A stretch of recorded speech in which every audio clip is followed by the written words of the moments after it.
As a doctor, I am a very strong advocate of using diet as a medicine.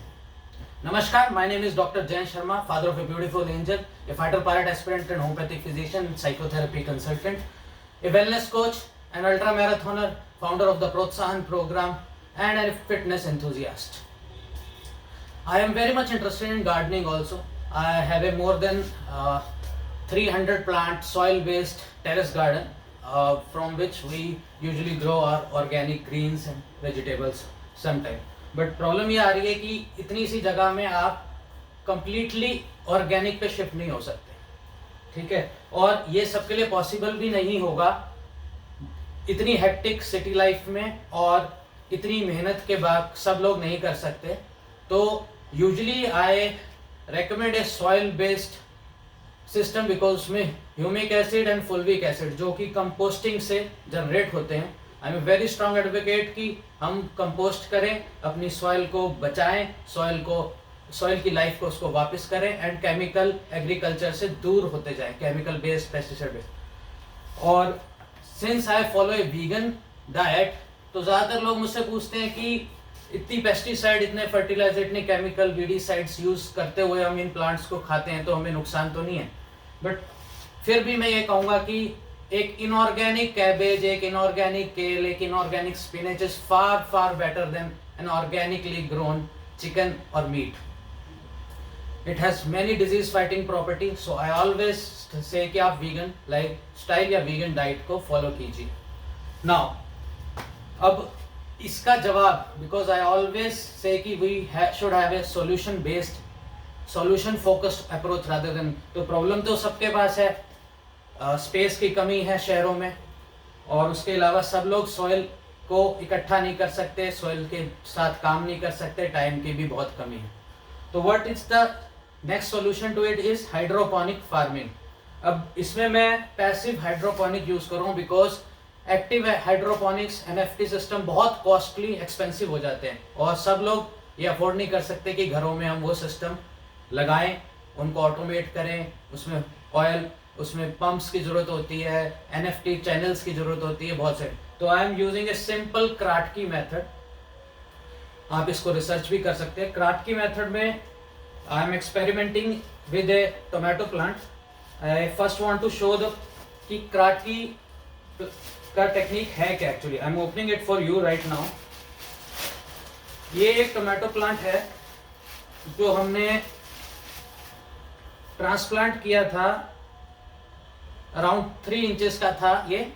तो ये किया था हमने 1 नवंबर को, and now you can see after 20 days it is almost reach a height of 1 feet and the root system you can see कितना अच्छा इसका डेवलप हो गया, and it is completely been grown in a nutrient water based medium, no soil required. और इसको मैंने इतने time में ना न्यूट्रिएंट सॉल्यूशन ऐड किया है और ना कोई वाटरिंग की है. तो मैं बेसिक्स बताता हूँ क्राटकी का basic. So the basic structure about Kratky system is, उसमें आपको एक कंटेनर चाहिए जो ओपेक होना चाहिए. I have made this opaque by covering it with a opaque black paper और एनीथिंग यू कैन यूज. इसके अलावा the nutrient medium from which the nutrition being taken up by the plant, some container to hold the plant in its place. It is usually called net cups, but मैं खरीद के नहीं, I am using a recycling vanilla ice cream cups because I am a strong advocate कि हम अपने खाने के लिए और चीजें और प्लास्टिक प्रोड्यूस ना करें, जो है उसी को रिसाइकिल रीयूज करें जितना हो सके. उसके अलावा एन इनर्ट मीडियम जहाँ पे प्लांट को रखा जाएगा, usually I am using A cocopeat. ये जरूरी नहीं कि आप कोकोपीट यूज करें, आप सिंपल ये स्टाइलोफॉर्म या थर्मोकोल भी यूज कर सकते हैं. The purpose is just to hold the plant in its plates so that the roots are being dipped in the nutrient solution. इसके अलावा आपको सीडलिंग्स चाहिए. सबसे पहले सीडलिंग से आप तैयार करेंगे सीड से सीडलिंग्स. इनको आप माइक्रोग्रीन्स को keep on growing them. We have lettuce here, tomatoes, purple cabbage, then China sag is a variety of lettuce only, then spinach, palak. So depending on your thickness of the stem of the plant to be expected, उस हिसाब से आप net cup size या container का size choose करें. Like for पालक usually 500 ml of nutrient solution is enough for the, so I am using our recycled mother tincture bottles, ये हम होम्योपैथी में यूज करते हैं. So you can see this is the root, it is filled with nutrient solution and इसको हमने लगा दिया बस, that's it. अब इस इतने सी जगह में आप you can see I have more than 20 plants here and mostly आप कुछ भी यूज कर सकते हैं, any opaque container. अब मैं आपको एक सिस्टम बना के दिखा देता हूँ, it's simple. You can reuse the cold drink bottles also. Just cut them, make sure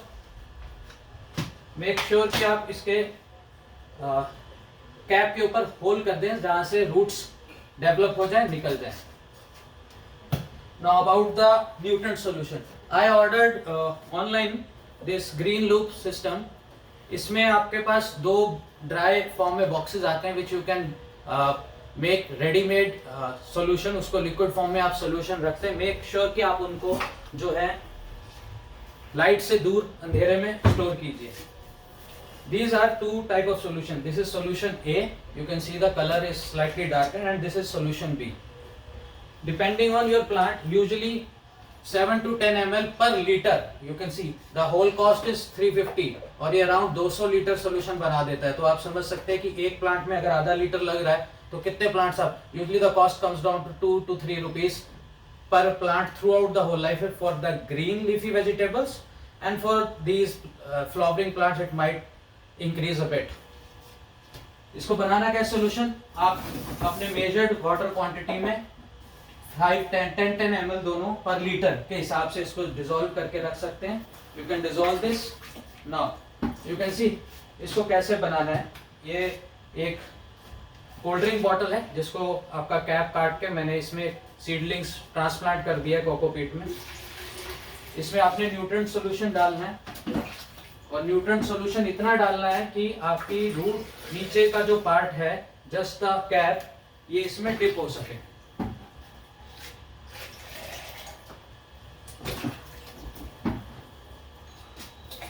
See, just a liter of water. This is dipped. Initially dip करेगा, आपका प्लांट जो है इसकी रूट्स इससे न्यूट्रिएंट लेती रहेगी एंड न्यूट्रिएंट लेने के बाद वो रूट सिस्टम आपका नीचे चलेगा and this water being used simply like this. जैसे ये रूट्स पहले सिर्फ इतनी 1 इंच नीचे थी और अब आप देख सकते हैं कि almost 6 to 7 inches it has grown. तो विद टाइम आप इसको देखेंगे. हाँ, अब ये आप बोलेंगे कि ये ओपेक नहीं है, तो ओपेक करने के लिए आप कोई भी अखबार ले लीजिए, कोई भी पेपर लेके उसको आप just tie it above the cold drink. तो आप सिंपल अपनी कोल्ड ड्रिंक बॉटल में आप लेटस ग्रो कर सकते हैं. मेक श्योर कि आपके न्यूट्रिएंट सॉल्यूशन पे लाइट नहीं पड़े, प्लांट के ऊपर लाइट पड़े. तो just keep it, I keep this window open. यहाँ 3 से 4 घंटे की धूप आती है यूजुअली, तो the plant that's enough for the plant. Again for the larger plants like chilies, this is green chili which I have made a seedling out of. You can see the now. अब ये मेरी बेटी moulding dough से खेलती है कभी कभी, तो इसकी कुछ कैप्स, ये नेट कप्स बच गए थे. I simply put some hole in it. और इसके अलावा और भी चीज़ें आप रिसाइकिल कर सकते हैं, जैसे दीज योगर्ट कंटेनर्स, या फिर सिंपली ये भी ना मिले तो आप डिस्पोजेबल ग्लास ले लीजिए. जस्ट मेक श्योर कि आप कुछ होल्स उसके नीचे कर दीजिए. And for again making a system for the larger plant, ये कोकोपीट लिया मैंने, स्टार्टिंग फॉर स्क्रैच, कोकोपीट से इसको फिल कर दिया. मेक श्योर कि आप इसको सीडलिंग को ऐसे लगाएं कि ये इरेक्ट खड़ा हो जाए, बस that's it. This just simply आपने इसको कोकोपीट कर दिया एंड ये अपने आप थोड़ा सा प्रेशर देके आप देखेंगे ये चिली प्लांट अपने आप रूट्स जो है आफ्टर सम डेज रूट्स लेगा. ये एक थर्मोकोल का पीस है जिसमें मैंने एक होल कर दिया था and you just simply put this in. इसको आप यहाँ खड़ा कर सकते हैं. This is opaque. आप इसको अपने न्यूट्रिएंट सॉल्यूशन से अगेन भर दीजिए. I am giving you all the instruction from right from the scratch. तो बस इसके न्यूट्रिएंट सॉल्यूशन को आप भर दीजिए. मेक श्योर कि आप इसको इतना भरें कि जो lower part of the net cup है या lower part of the container है जिसमें आपने सीडलिंग्स प्लांट की है, वो इस शुरू में इस न्यूट्रिएंट सॉल्यूशन को टच करना चाहिए लाइक दिस. थोड़े से और न्यूट्रिएंट सोल्यूशन की जरूरत है। Now any opaque container can be used. I am keeping it here. Later on जब ये ग्रो कर जाएगा तो मैं इसको टेरेस पे मूव आउट कर दूंगा फॉर बेटर लाइट। तो आप देख सकते हैं सिंपली घर में ही हम सारी रिसाइकिल करके घर के नॉर्मल कंटेनर्स को नॉर्मल से नॉर्मल जो हम वेस्ट प्रोडक्ट्स में फेंक देते हैं, इससे एक तो हम प्लास्टिक कम जनरेट करेंगे, प्लास्टिक वेस्ट कम जनरेट करेंगे। दूसरा, हम अपनी pesticide free vegetables, chemical free vegetables grow करके खा सकते हैं। आप लोग इसको जरूर ट्राई कीजिए, बहुत थोड़ी सी जगह में, और इसको कोई केयर की जरूरत नहीं है। आपने एक बार न्यूट्रिएंट सॉल्यूशन डाल दिया, दैट्स इट। अभी it will keep on growing on its own. आपको इसको प्लांट को पानी देने तक की जरूरत नहीं है। जस्ट लाइक लार्जर प्लांट्स जो उनकी लाइफ साइकिल बड़ी होती है, जैसे टोमेटो है, चिली है, इनको आपने टाइमली चेक करना है, वो भी महीने में एक बार शायद। और इनके न्यूट्रिएंट सॉल्यूशन को थोड़ा सा जैसे ये कम हो जाए, जरूरत खत्म होने वाला हो, तो इसको अपडेट कर देना है और बढ़ा देना है, ताकि ये फर्दर ये ग्रो करता रहे। ठीक है। और इसमें फेलियर के जो कारण होते हैं यूजुअली वो होते हैं, एक तो हम ओपेक सब ऑब्जेक्ट ना यूज करके न्यूट्रिएंट सॉल्यूशन पे लाइट पड़ने देते हैं, वो एक बहुत फर्स्ट मेजर रीजन है फेलियर का। सेकंड रीजन इज हम ओवर इंथुजियास्टिक हो जाते हैं और जल्दी ग्रो करने की वजह से सॉल्यूशन का जो कॉन्सेंट्रेशन ज्यादा स्ट्रांग बना देते हैं। उससे क्या होता है, प्लांट की एज के हिसाब से वो न्यूट्रिएंट ज्यादा होने से वो प्लांट मर जाता है, जल जाता है, खत्म हो जाता है। ठीक है। तो आई वुड सजेस्ट कि आप लोग ये जरूर ट्राई कीजिए, and I will update you after today is 20th of November when we are transplanting all this. I will update you with a further video maybe 3 to 4 weeks later कि ये कैसे grow कर रहे हैं, how they are doing. You can follow us on YouTube and our Facebook channel for regular updates. धन्यवाद. Thanks for watching.